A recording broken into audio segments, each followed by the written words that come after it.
Charlie. All right. So, Wonu, you hear me? Inte chon. Buy in feel. Like kind of cool. Ona,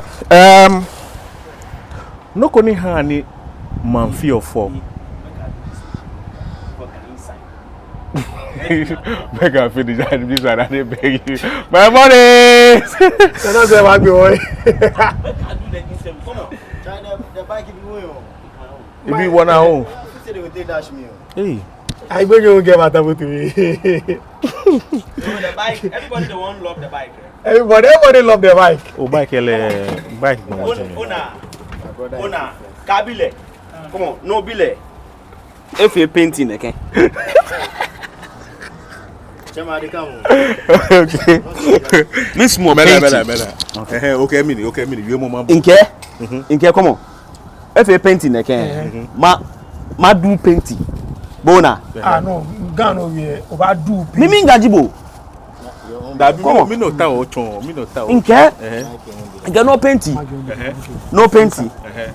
Kele. Ehami. Okay. Ma painting. Ah, inke la keke ha bo ni bo paint. Ah, again ke bo akọ ke hale. O if pass.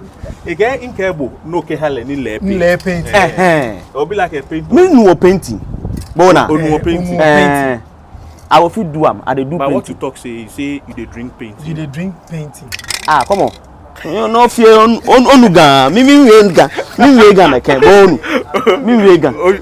Oh, mama, I like We like the people. We like the people. Come on, let me know. Me ngajibo. Me eje Gano Jimmy. I gbe no Jimmy shinu ogan wa inu wa ibi. Oh, no esha.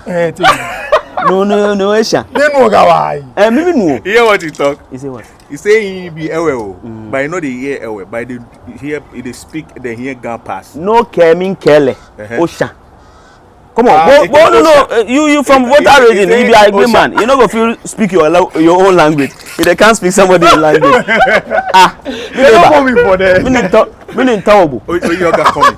Oh yeah. Oyoga coming. Me yoga coming. Me small ga coming, papa. But ga coming like I know you le pee. The water we want by another. No. Me eat every day. You eat every day. Obomode. I like that. Well done. I'm like, oh, I have a money.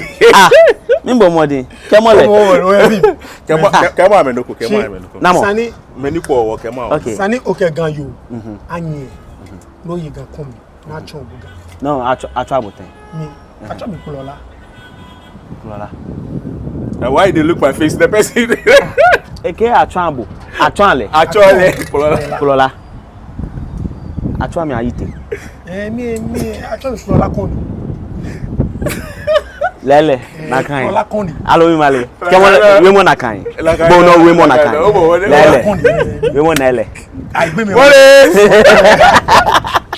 Let us say. You make my ribs hot. You see me.